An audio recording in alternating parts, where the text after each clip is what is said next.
The time is summer July 1996, and after a tragic accident, Frank Bannister, played by Michael J. Fox, uses his new psychic powers on his three ghost business partners, Cyrus, Stewart, and the Judge, to con people into exorcising their house. But when an evil spirit appears, placing numbers on the foreheads to its next victims, Frank may be the only one that can stop the Reaper that kills both the living and the dead in The Frighteners. Gene Siskel and Roger Ebert, two titans of cinematic review. Sometimes right, sometimes wrong, but always captivating. Your hosts Antonio of the Cult-Worthy Cinema Podcast and Justin Henson of the Movie Wire are here to take you back to the balcony.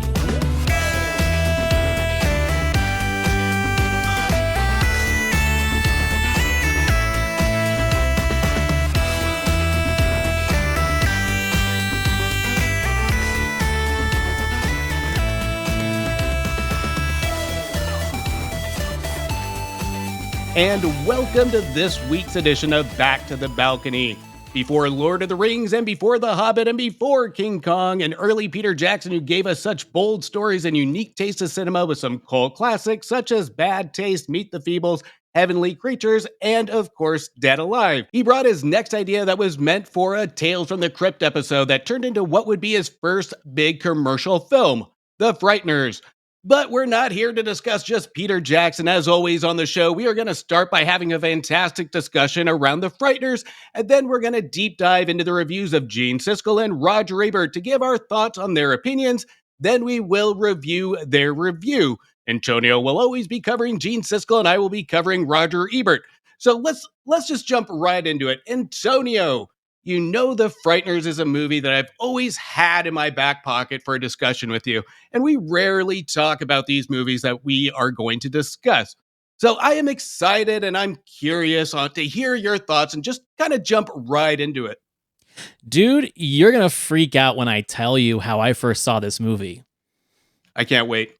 So, for those of you who haven't listened to my show or some of my discussions, I was kind of a wannabe off and on child teenage actor here in Utah back in the 90s. Did some commercials, did a lot of theater, professional theater. But one of the things I always had the opportunity to do from like age 12 to 15 was I was friends with some of the casting people for the Sundance Film Institute. And so I was able to do script readings for some of the Sundance indie films during the Filmmakers Lab.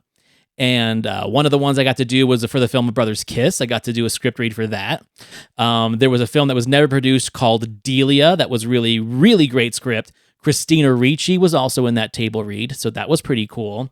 But I was in the, what was it? It was the demo version of Slums of Beverly Hills that Tamara Jenkins directed. And I was 14, but they had me play the 9-year-old Ricky in the demo version of that film. I've tried to find it online, never found it. I've never talked to Tamara Jenkins after it, but she seemed okay with my performance. But here's the cool part about that is we did the scene in the Sizzler, right? That was the scene that we shot, but we shot it in just one of the dining rooms at the Sundance Resort. Made it look like a Sizzler.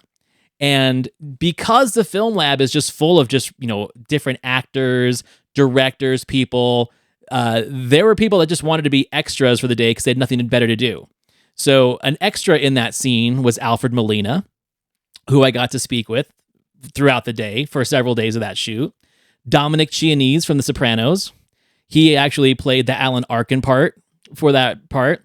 And at the end of the day, in the screening room next to the lodge, they screened The Frighteners. So I got to watch it with these people.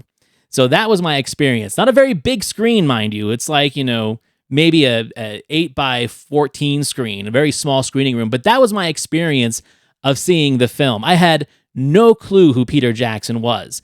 I think I had seen Heavenly Creatures, or at least part of it, but didn't know Meet the Feebles yet. Didn't know Bad Taste yet, didn't know Dead Alive yet. So this really kind of was like my first introduction to who Peter Jackson was and who he would be. And absolutely loved it, man. Like, how can you not, as a horror fan and as an avant-garde director fan, not like this movie. That is a way better story than when I was introduced to the Frighteners, so I should have gone first. So, in contrary, I was a huge Peter Jackson fan because my first Peter Jackson film was Meet the Feebles. And it was introduced by when I was working at the theater, or no, prior to that. Guy named Brad, we used to go to Scarecrow Video down in Seattle. It has a lot of un- unfound movies, right? Yeah, And he put this movie in my hand and says, "You need to watch this. This will just change your life in the most obscure way." And he was right. It was the most uncomfortable, disgusting, just unique cinema experience I've ever felt watching a movie. And it just is one of those movies that makes you feel horrible, but I had to see everything else that he did. right. And I was a huge Peter Jackson nut. So when The Frighteners was announced, this was my anticipated movie of the year. This is the one I couldn't wait for, to see a Peter Jackson movie, just not on a TV in my home, but on the big screen. So we had probably about 12 of us that I just kind of handed Meet the Feebles to over the years. And we went and we saw it. And it didn't disappoint. This one was one of my favorite just popcorn movies of the year. This was entertainment, it was special effects. It had everything that a adolescent teen would just eat up in the movie theater. So this one, when I say I couldn't wait to discuss this with you, and I was Right. hoping this would be your answer because this one holds true to my heart of one of the movies I go to when I think of my childhood. Well, and yeah, and also uh, there is something about this film that really speaks to what someone with talent that's already been proven on a low budget can actually do with a budget. Because sometimes I think people shoot their wad too early when they get money. Robert Rodriguez is a perfect example of that for me. Yeah. Like my favorite Robert Rodriguez films are the ones where he had no money. And then when you give him money, yes, he's still very frugal and he still knows how to do it with a budget, but that's when he gets a little too dependent on special effects, CGI, green screen, and that's kind of what he's become known for. Almost like the poor man's James Cameron in a way, if I had to like make that comparison. But there was definitely something I recognized in the Frighteners early on, and that was the DNA of Sam Raimi films. And then when I went and saw Dead Alive and Meet the Feebles, but Dead Alive especially, you could definitely see that, oh, this is a guy who really respects what Sam Raimi is doing in the terms of like a kinetic energy with the camera, a lot of zooms and swish pans and a lot of gore. You know, it was almost him taking his own personal New Zealand flair and applying it to the Sam Raimi DNA. And that's definitely evident here. But like I said, this time he gets a budget. But we'll probably get into this in the next part of the conversation. This is also a love letter to B cinema based off of its casting, based off of its content, its subject matter, and even its music. You know, Danny Elfman doing the score here, but not sounding like a traditional Danny Elfman score. And that's another thing that I liked about this movie is that you're seeing a lot of talent doing things that people weren't necessarily comfortable with them doing. Michael J. Fox, especially. Yeah, and Peter Jackson is known for having some obscure vision of casting. The way he treats his talent. This one was a very obscure movie because it wasn't an R rating. He was intending for this to be kind of what you're talking about, which is kind of like a mild B movie kind of feel to it. Because this originally was going to be PG-13, Mm-hmm. and when they kept pushing it to R, that's when he brought out the inner Peter Jackson and said, "I'm just going to add some shit in and make this a really hard R." But you take a lot of the atmosphere that we see from Raimi and even Burton, you get that feel from this movie. And that could be because of the Danny Elfman score, but it's almost a Tim Burton esque when it comes to its characters because there are unique characters to it. When we talk about, we'll get into it, but the Milton character, Mm-hmm. the unique comic relief of the ghost, the even down to the vehicles. You take Michael J. Fox's car, that just screams kind of an old time Tim Burton feel and even a Raimi to an extent.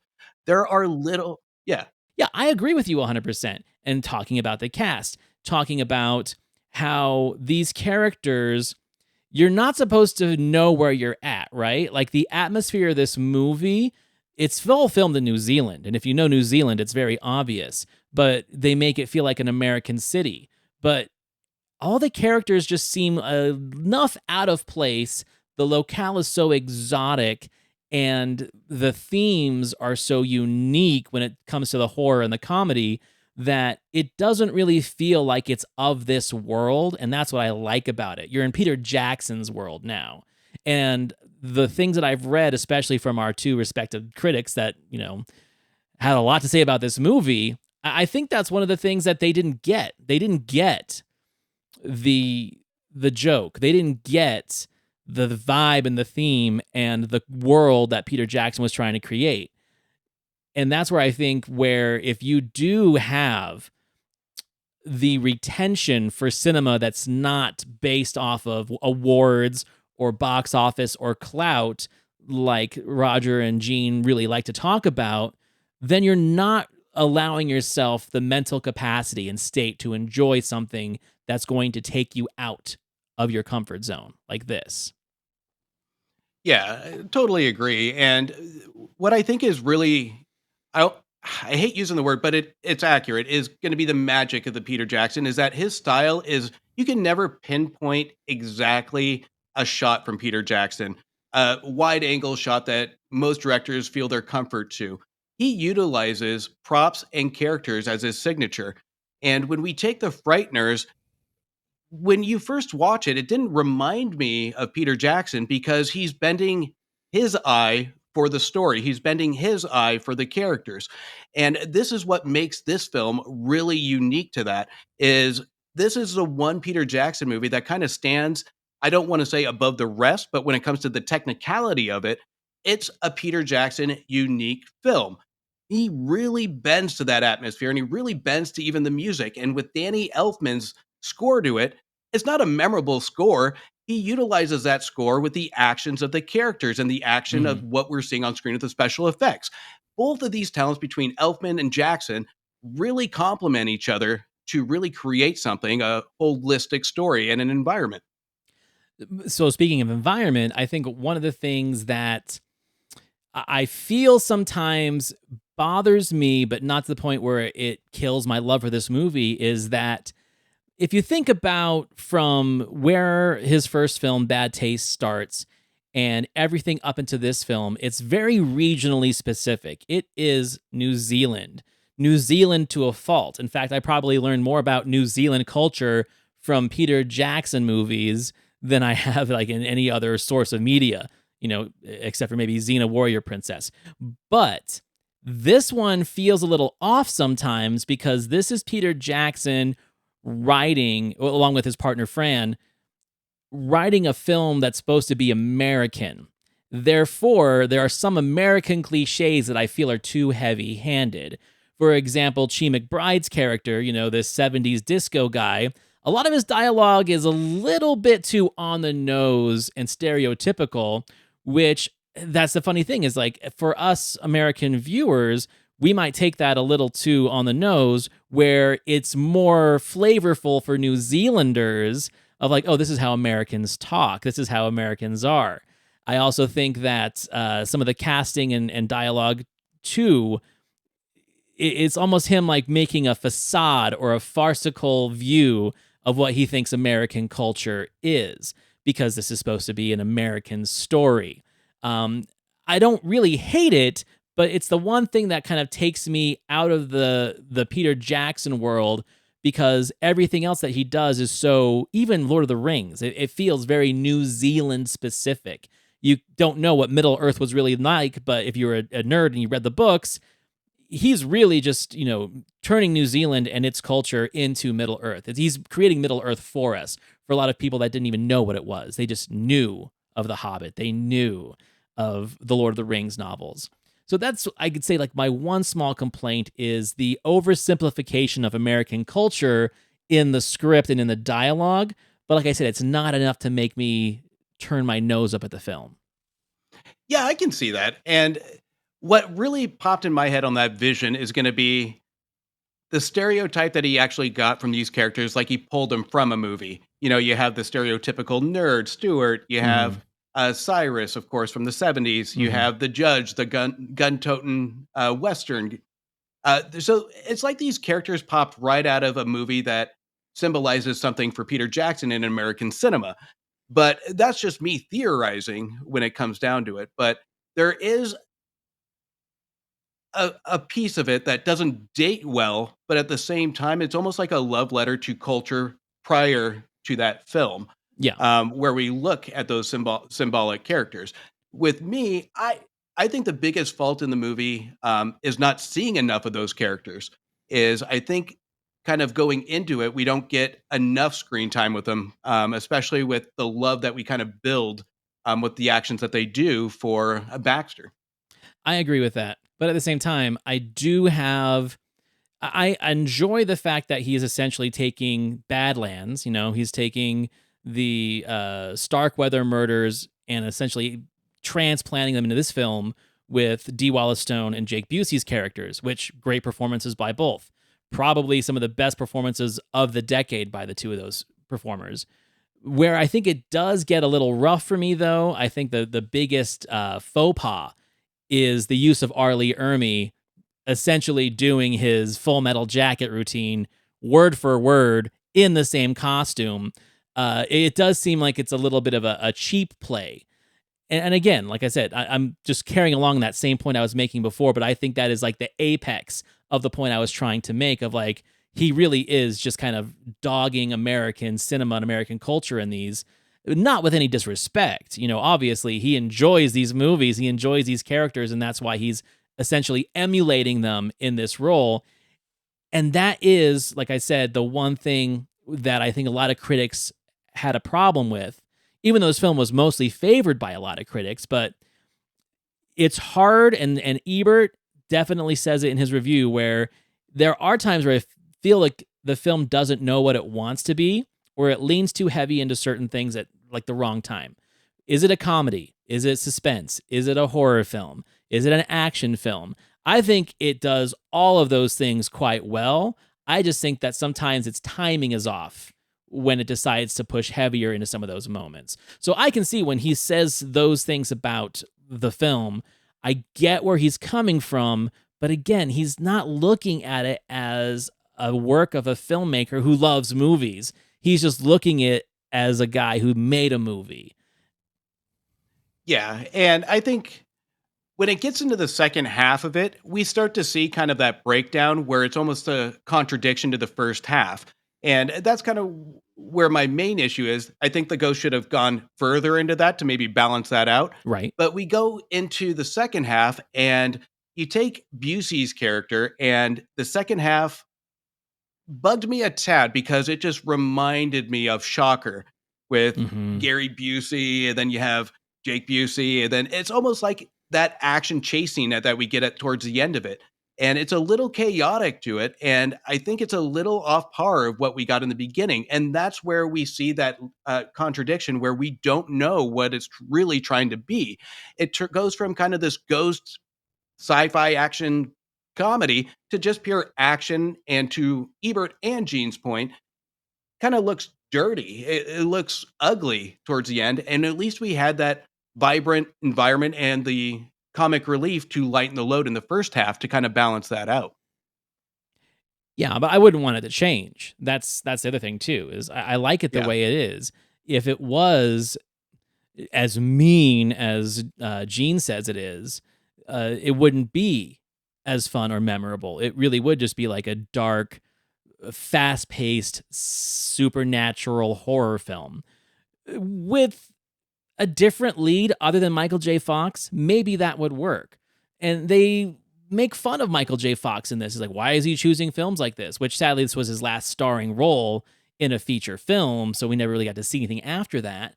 But for what the film is, I think that casting goes really, really, really well. It's someone that can tell a joke, have the charm, have the charisma, but also have the acting chops to portray the scenes of fear, anger, terror. It all kind of works, you know, that you can't have a very strong masculine lead in this role. It wouldn't be believable. Yet you can't have a Jim Carrey in there either. You can't have someone who's not serious enough. So when they kind of pick on his acting skills in this, it kind of bugs me because I feel like that really was like the right guy for the part. 100%. He does a fantastic job, especially coming out of his element. I know Peter Jackson, that was his guy. That's who he wanted. But they did have a backup. And it's funny that you brought that because Danny DeVito was actually at one point, if Fox turned it down, was in consideration for it, which is kind of an odd choice. But he does a fantastic job. And when we go to our previous points of the love of cinema, we look at a lot of these characters that just scream also stereotypical other characters. Yeah. We take Milton that looks like George McFly that if you went back in time would join the occult. You have the the Biff Tanning character that's just the overall jock. So there's a lot of little snippets in there that just reminds the viewer of having fun and where this movie actually originated from. And that's what I really appreciate about that is that with a big budget, they utilize the effects, but they actually make it count towards the characters to ensure that that nostalgia goes into the viewer. Yeah, I agree. And on the special effects note, I honestly do think though that this was really a petri dish of Peter Jackson's Weta special effects that would later on go to do Lord of the Rings and King Kong and many other films. Up until this point, they really weren't doing a lot with CGI. He did some amazing practical effects in Dead Alive and especially in the fantasy scenes in Heavenly Creatures. Like, I don't think people realize how fantastical Heavenly Creatures really is. When you go back and watch it and they're in their kingdom that they've made out of clay and the clay figurines come to life, or the Orson Welles or the Mario Puzo characters that come alive. Like, there is a lot of great practical effects in a film that's not really even considered a fantasy. It's considered like a crime thriller, right? So this Yeah. was a chance for them to show off what they were really doing in New Zealand because you really did not see a lot of New Zealand filmmakers like Jane Campion. That's pretty much the only one I could name. Lee Tamahori. But until Peter Jackson, no one really knew a lot of New Zealand directors or filmmakers. And now I feel like New Zealand filmmakers are kind of associated with this quirky sci-fi horror aspect that Peter Jackson's kind of grown. I mean, look at the guys that did Saw. They're Aussie and New Zealand together. It's an interesting thing that they are now kind of considered the masters of horror of this generation, and we had Peter Jackson kind of pave the way for that. Yeah, and we look at the almost the originality or the origin, if you will, of computer animation. I mean, they really do show it off in this movie, and at times it could be a little too in your face, where they're showing off of, "Hey, look what I can do." Right, And right. Ebert points that out in a couple different scenes in his episode review, and we kind of can pinpoint that. But the importance, if we look at just film history, on how important this movie was to stepping stones to Lord of the Rings, because the company, I think it's Weta, I think Yeah. is Jackson's company, started at one computer for the Frighteners, went to 35, and his next project was, what am I going to do for 35 computers? And the first thing that popped into his head was Lord of the Rings. Hmm. So there's an importance to this, is the Frighteners turned out to be the stepping stones to the Lord of the Rings films by Jackson. So there's huge depth to the Frighteners when it comes to the Peter Jackson's growth as a director, mostly banking off of Lord of the Rings. But the Frighteners should be a spotlight of how he handled the special effects in the beginning, which is absolutely stunning for that time. And I think that's one of the major downfalls of Peter Jackson in the last, let's say, 15 years is that, this was a perfect mid level, mid budget movie where I thought that the special effects did not outweigh the action of the performances. And then after Lord of the Rings, I mean, he just kept trying to top himself, right? King Kong, as much as I enjoy some of the performances in it, it is masturbatory to every sense of like, this is what I'm gonna do now. Brontosaurus Stampede is one of the most ridiculous things I've ever seen in any movie. I can't get over that whole scene in that movie. But then after that criticism, he does The Lovely Bones, where he tries and returns back to the same kind of vibe he was trying to present with Heavenly Creatures, and it just doesn't work because he's already been this guy who's doing all the special effects movies now, you know? So I don't think that we're done with the evolution of Peter Jackson. I just feel that he is deciding how he wants to represent himself now that he's like seriously gone up and down the gambit of cinema, doing those movies and Lovely Bones, and then doing the Hobbit movies, which he really even didn't want to do, you know, and it's apparent on screen that he didn't want to do those. So yeah, it's an interesting journey for this filmmaker, but I would say, in my humble opinion, that Dead Alive is probably his most enjoyable work for me.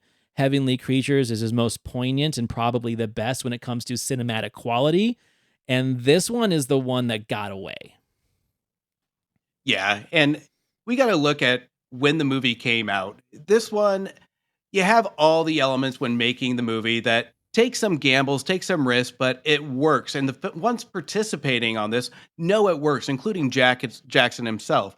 But this movie came out at the wrong time. It went up against Independence Day. It was a summer movie, which should have been a Halloween movie. Yeah. And it was and it bombed at the box office because it was stupidity of the release date. This movie could have been something bigger potentially if it had the right elements, and we had the Olympics going on at that time as well. So there was a lot going against this movie that was out of the internal control of the actual creators and filmmakers. But everything that Jackson pulled together had the so crazy it works vibe to it that it could have potentially done well in the box office.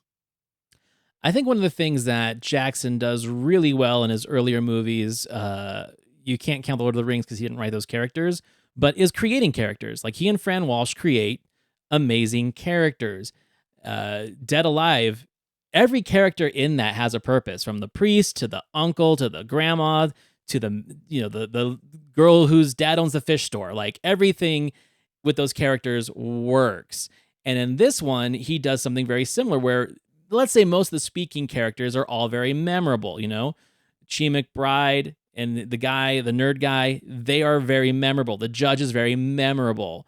I'd say the most memorable character of the film, though, is probably Dammers, played by Jeffrey Combs.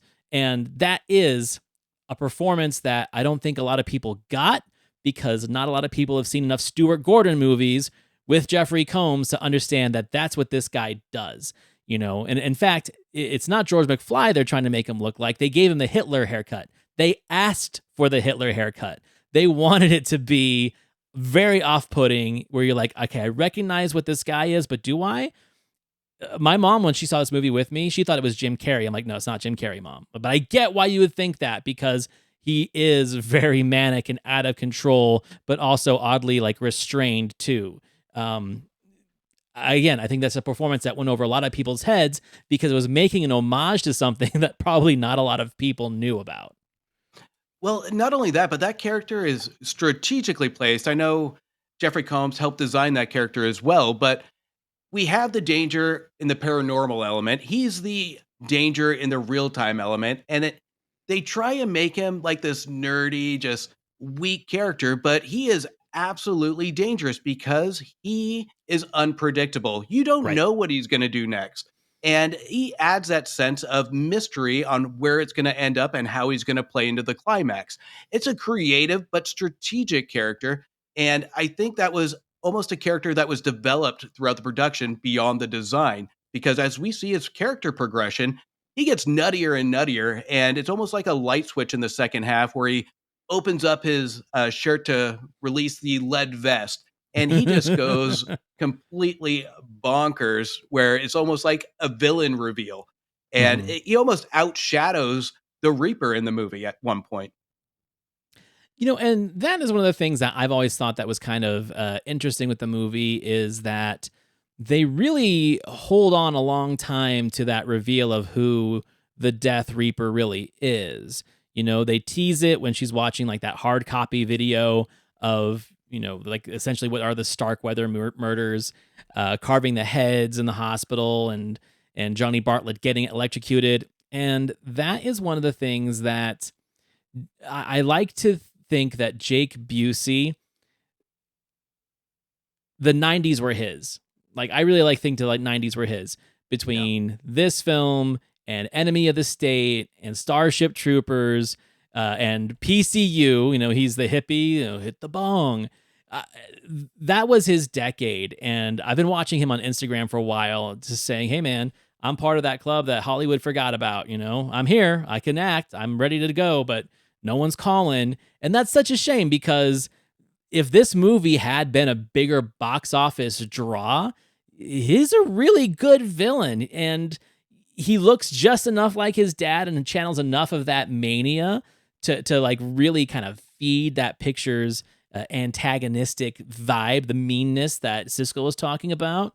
And it's just a shame. And like I said, that reveal came too late. I would have loved to see more of that character developed through the film until, you know, being revealed in the last 20 minutes. Because at that point, really, it is just a chase, and you don't get enough of that character's wants and desires and needs. Instead, it's played through Dee Wallace's Stone's character. But again, her performance is so good that you really don't care. But damn it, I really like Jake Busey in this movie. Yeah, I did too. And I think they were banking a lot on Dee Wallace's character. I think they were banking on giving little hints throughout the movie of Patricia on how she plays into it. I think not to insult the viewer, but I think they gave the audience too much credit that they anticipated that they're going to be involved somehow, and 2 plus 2 is going to equal 4 with the tying in the Jake Busey character. But I agree. I think it came in a little too late because when we finally get the reveal was a little let down in the graveyard where it wasn't a huge focal point of the movie. And that was one of the moments that didn't really shock me. I kind of knew that was going to happen, but I was looking for how they were going to present it. And the how I wasn't wowed by. It was kind of creepy, but at the same time, it was a letdown for me on that. But it didn't ruin the experience whatsoever. I just wanted to see what the resolve and what resolve was going to happen during the climax. Agreed. And you and I have talked about the cast already before we started recording, you know. So Jay Fox obviously does exactly what he needs to do. Trini Alvarado, I'm a huge fan. You know, again, this is someone that was just kind of put into movies where they just needed a person, maybe not a big name, maybe like a B-list, C-lister, but I've always enjoyed the roles that she was in. You know, she's great in Little Women. She's great in this TV movie from the early 80s called Dreams Don't Die. It's about graffiti taggers. And then she was, I think, 13 or 14 years old. She did that movie Times Square, where she's like the runaway girl who starts a punk band in New York. And Tim Curry is a DJ who kind of helps them bring their antisocial message to it. Again, like I've always enjoyed her. And to see her in this, I think it's a great character for her because it doesn't need to be a bankable name, you know, because J. Fox is the bankable name, but you're invested in her and you're invested in her emotional journey and her connections with the characters in the film, especially her husband. And I talked about this, Peter Dobson. I love this guy. You said he had Biff Tannen energy, which I totally agree with.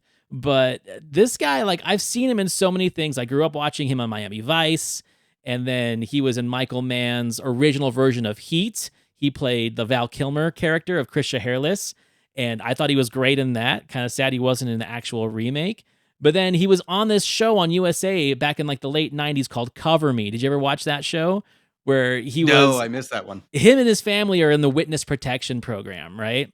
So it kind of had like a Burn Notice vibe to it, except it was witness protection. And he was great in that too. I've always liked this guy when he pops up and stuff. So to see him in this role, he plays it just perfectly. Like he's the total flaky, like you said, former jock. Like this is a guy who's 5 years away from being Al Bundy, right? That's what this character is.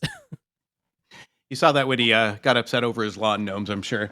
Yes. So big jock picking up lawn gnomes. Yeah, I mean, between the two, between Alvarado and Dobson, I think these two balance each other off really well. Now, Alvarado, I think, was a good choice for the role because she has almost a recognizable face because she's almost a spitting image of Andy McDowell. Yeah, I was going to say that The too. kind of yeah, and so the name for the longest time, I could have sworn it was Andy McDowell. But her performance is that of the same style. So she really adds that.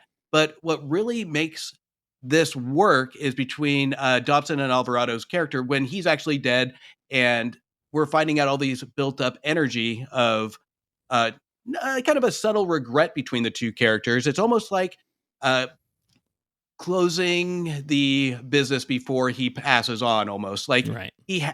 Michael J. Fox is giving all this information so both parties can kind of move on. Only you don't want to root for this guy, but you kind of selfishly do. He's kind of I liked him as a ghost because he actually feels a regret after he's dead, and he has a little bit of empathy, a little bit, and you see almost a human side even as a ghost when he portrays that character. So they're almost two different characters, and Dobson plays both versions extremely well. And you I agree. forgot to mention my favorite Dobson movie, which is Sing, and you'll probably disagree with me on that one. A little bit. Yeah. Now, we've also got John Astin, the original Gomez Adams, as the judge. And I hate to say it, but I've always thought that this character was a little bit of a ripoff of Gramps from House 2. Like, it's pretty much the exact same costume, the exact same makeup, except with a little bit more Rick Baker, loose jaw action. I'm not saying that John Astin doesn't bring it, but that's what I've always gathered from this character. But it's fun. He gets the laughs, he gets the silly. And we do have like an emotional investment in these ghosts that, just because they're ghosts doesn't mean that they can't be destroyed by this entity, right? Like he can crush their ghost souls. So there is a lot of investment in those characters. We know that they are not immortal. They are not. Beetlejuice kind of does the same thing too, where it's like there's death for the dead, and you don't really think about that until you see it. Yeah. With these ghosts, there's nothing I like more in a movie than having that hero element after it's earned emotion of really liking those characters, of the filmmakers really designing those characters good. And we have the scene with Cyrus fighting off the ghost to protect Michael J. Fox. And that moment is that hero moment for me where it feels good, but the result of what happens doesn't. Right. These ghosts, even with their arguments, there's still a resolve and it's still a family element to it. But this is what makes that likability. This is what I think Siskel and Ebert really missed on it, is the actual chemistry between it. You might not see it in the beginning and they might be treated so almost like special effect props, but it's a gradual relationship that definitely has a payoff that really gets you right in the gut and it gets you in the heart to see the ending result. Even to the climax that actually made me shed a little bit of a tear to see him back. Well, now that we've gotten to that point, let's hear what Gene and Roger had to say about this. The movie starts as a sort of Ghostbusters comedy, turns into a horror film, and ends up as an action picture, and it isn't very good at any one of those things. As it begins, Michael J. Fox is the local Ghostbuster who gets a lot of business, mainly because he works with 3 real ghosts who drum up business for him. Watching this movie, I had one overwhelming feeling. They went to an enormous amount of trouble for very little payoff. The Frighteners was directed by Peter Jackson, who made Heavenly Creatures, that movie about the 2 young New Zealand girls who become murderers after being seduced by the fantasy world that they create. This movie is a big step back. So one of the things they do is they pick about the special effects in this movie, of like how it's only riding on its special effects. Like they talk about the special effects nearly every sentence. And we've seen them do this before, like you've mentioned in previous episodes, that Siskel just had a thing for movies that were special effects heavy. He had a thing for sci-fi horror films. Like he was more of a purist when it came to cinema. He thought that these films were more like candy than they were actual films. Yeah, and we also look at he also was a big in-depth guy.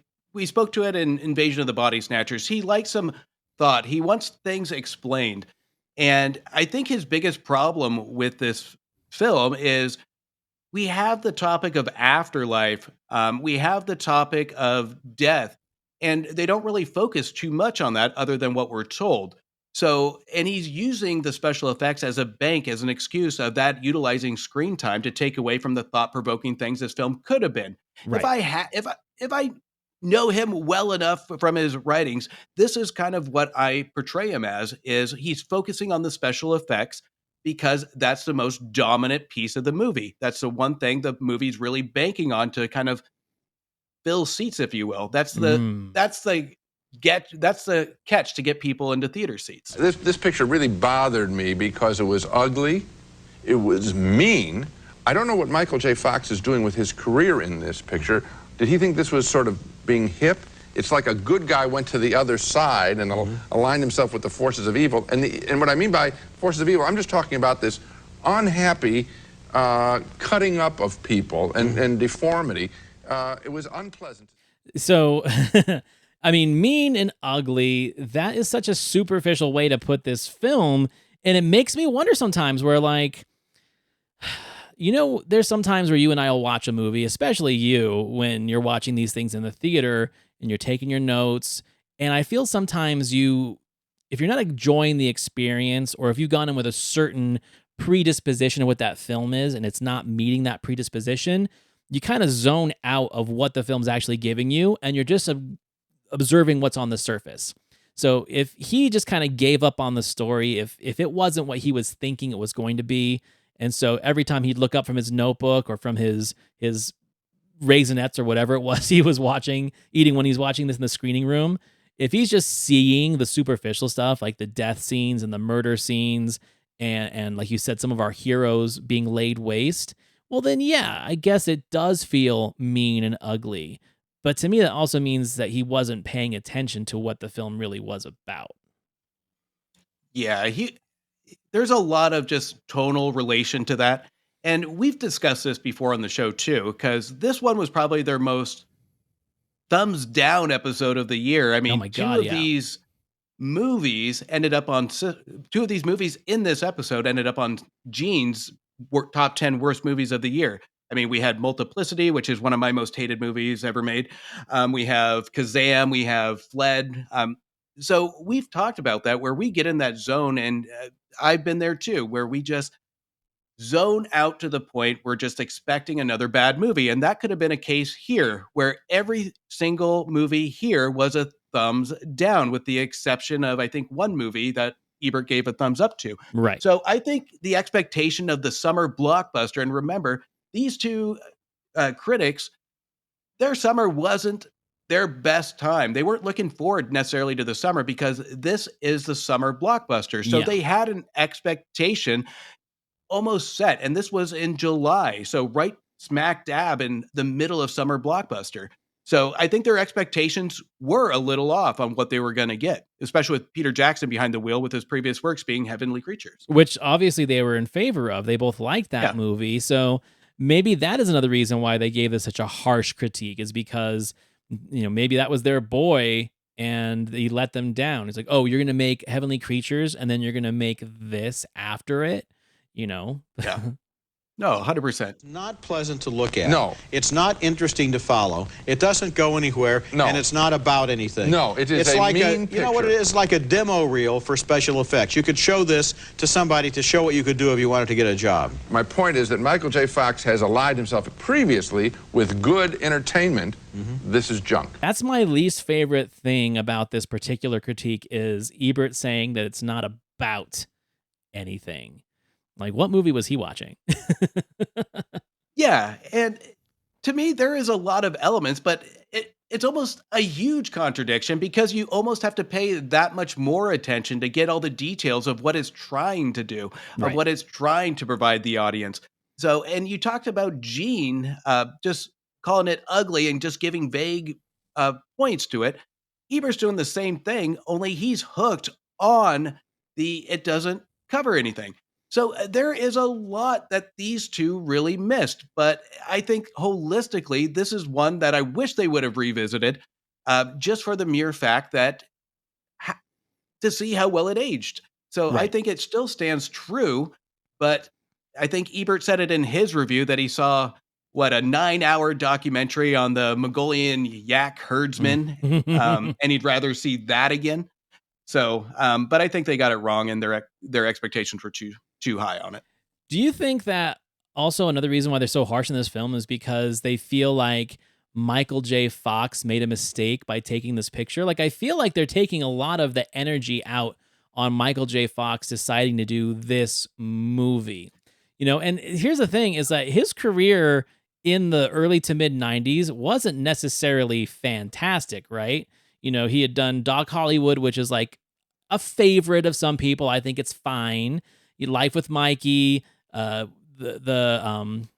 For Love or Money, he had done films that weren't necessarily hated by critics, but they weren't big money makers, and he never really captured the energy that he was able to capture in the 80s and Back to the Future and Teen Wolf and those films. So I almost feel like they are more disappointed in Michael J. Fox than they are in this movie. That's kind of how I read some of it. I totally get that because if we go to Gene's point where again it looks ugly, they're seeing a new side of Michael J. Fox, and in all honesty, I think that's a cheap shot on why he would be in a movie like this. Guess what? He's testing his range. I applaud him for doing that. Right. Um, but I think it's again that comparison of what they've seen from him in the past. He's not taking care of an orphan kid. He's not a hotel concierge. He's not looking for love. He's not going back to the future. All these movies are complete polar opposites to what he's doing now. And I think by comparison, that almost amplifies what they would call an ugly looking film or a Right. nasty looking film. So I think again they're comparing a lot to this movie, and they had to set expectations. I think Michael J. Fox did a fantastic job for what he is. He added Mhm. just enough quirkiness, but at the same time, just enough seriousness to really get the character. I also feel that this is a film that's definitely made for and of the 90s. I really don't see this film faring much better if it was made in the 2010s or in this last decade, because I feel everything is kind of rooted in when the time it's made. And again, its source material and the vibe it was going for, I mean, it was supposed to be a Tales from the Crypt episode, and that's one of the things I've heard a lot of people say is that it should have stayed a Tales from the Crypt episode. And I don't know. I mean, maybe that's why it does feel kind of dated in the way it plays. But again, I don't think it's a detriment to the movie. To me, I don't think it's dated in my point of view. I think to your point earlier, some of the characters might be dated and some of the dialogue absolutely might be dated. But I think when it comes to the actual storytelling of it, the actual special effects, the actual character design, I think the elements and even to the editing and the design of the Reaper, which is absolutely stunning in my opinion. I think for that time, the Reaper was terrifying in just his overall movement. Hmm. So I think there is a lot of elements here that still holds true, but I think when it comes down to the actual ghost that you spoke to, it doesn't really hold true. But I think if this was made today, this would have been a spectacle of all sorts, even more so than what we Ebert spoke to earlier. So I think it was came out at the right time. I think it came out in the wrong month, but the right Right year it time. came out, Yeah. especially with them. And this is where creators were at their peak because they were experimenting with computer graphics. They had to Hmm. actually work to actually get a shot right instead of just using either AI or just stuff they've already done in the past to just slop it on a computer and there it is on screen. They had to work and actually create back then. So let's go ahead and take this chance to critique the critiques.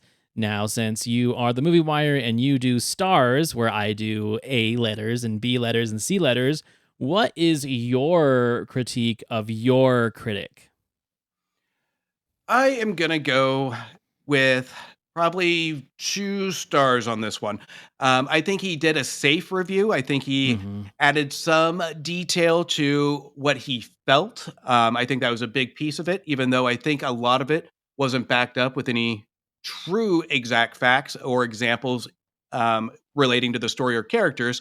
And I would have loved to see more of what the problem was with the special effects, other than there was too much of it or they were just showing off. So I think he did an okay job feeling and speaking the passion of what he felt about it, but I don't think it deserved the rating that he gave it for sure. I think it's a fair assessment too, because he also did write an article on this film. He gave it 1 star in his paper and really went into depth on why. And one of the things I actually kind of liked, one of the ways he explained his position is he says, The Frighteners is a film like that, a film that compels me to break my resolution, never to quote Shakespeare's, full of sound and fury, signifying nothing.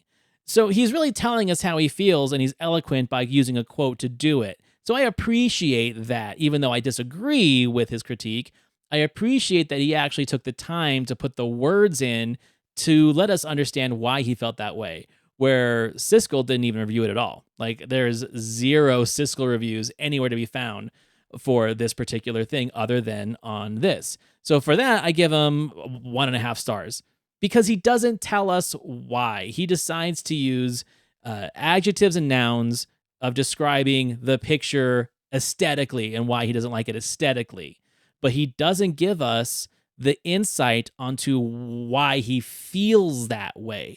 Everything is based off of appearance. Nothing is based on substance. And for a guy that's always looking for substance in movies, it bugs me that he's not giving us substance in his critique.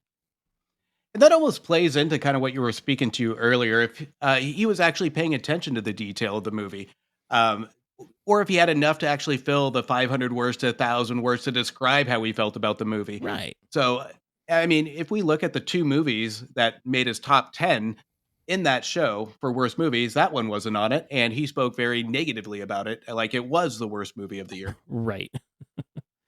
Any last words you have to say on the Frighteners, my friend? Nope. If you haven't seen it, I would take a look, and especially take a look at some of Peter Jackson's early work. I agree. Like, this is definitely, I think, the one Peter Jackson movie that a lot of people probably don't remember, because newer generations are only going to remember him from Lord of the Rings up, and then Gen Xers and like early millennials like us are really going to talk about Dead Alive probably more than anything, or Meet the Feebles if you're a deviant like we are. All right. Well, I think that's a great conversation on this. So next week, we'll be talking about the 1980 film Seems Like Old Times, from the Neil Simon plays, starring Charles Grodin, starring Goldie Hawn, and starring Chevy Chase. I'm excited for this one, man, because I have not seen it since I was like 14 or 15. But it was a childhood favorite, and I did rewatch Foul Play in the last 10 years and liked it more than I did as a kid. So I'm going to see how this one holds up. But these guys didn't like it, and I want to see why. So that is next week's episode. If you guys want to go find it, it's on Tubi right now, and I think it's also on YouTube. So you can check that out. And when we have our discussion on it, you can see if you agree with us or not on how we assess our critics, Siskel and Ebert. Man, this was a great time. So I'm going to go ahead and tell people where they can find me, thecultworthy.com, find all of my stuff, listen to my shows, the Cultworthy Cinema Podcast and The MILF and Me, subscribe to the YouTube. Justin? You can find me, The Movie Wire, anywhere you listen to podcasts. You can check me out at moviewire.com and all of the socials at Movie Wire Show. And if you want to know our true assessments of the movie, you can check out our Letterboxd reviews on Letterboxd, and that is where you'll see our star ratings. So I'm going to say good night to you, my friend, and we'll see you next week as we talk about Seems Like Old Times. See you next week.